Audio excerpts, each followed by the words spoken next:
Back to news. మతం మార్పిడులపై supreme court సంచలన తీర్పునిచ్చింది. Scheduled కులాల వ్యక్తులు మతం మారగానే వారికి ఉన్న ఎస్సీ హక్కులు కోల్పోతారని సుప్రీం స్పష్టం చేసింది. దీనికి సంబంధించి గతంలో ఆంధ్రప్రదేశ్ హైకోర్టు ఇచ్చిన తీర్పును సుప్రీం సమర్థించింది. సుప్రీంకోర్టు కీలక తీర్పు వెల్లడించింది. మత మార్పిడి తర్వాత ఎస్సీ హక్కులు కొనసాగవని తేల్చి చెప్పింది. క్రైస్తవ మతంలోకి మారిన వ్యక్తి ఎస్సీ హక్కులు కోల్పోతారంది. దీనికి సంబంధించి గతంలో ఏపీ హైకోర్టు ఇచ్చిన తీర్పును సుప్రీంకోర్టులో పిటిషనర్ సవాల్ చేశారు. అయితే ఏపీ హైకోర్టు ఇచ్చిన తీర్పును సుప్రీంకోర్టు సమర్థించింది. హిందూ, సిక్కు, బౌద్ధ మతాలు కాకుండా వేరే మతాలను అనుసరించే వ్యక్తిని ఎస్సీగా పరిగణించలేమని తేల్చి చెప్పింది. జస్టిస్ ప్రశాంత్ కుమార్, జస్టిస్ అంజారియా ధర్మాసనం ఈ తీర్పును వెలువడించింది. సుప్రీం ఇచ్చిన ఈ కీలక తీర్పుకు సంబంధించి గతంలో ఏం జరిగిందో చూద్దాం.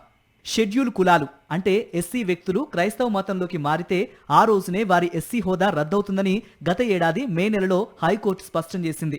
అలాంటి వారు ఎస్సీ ఎస్టీ చట్టం కింద రాజ్యాంగ రక్షణలు పొందలేరని స్పష్టం చేసింది.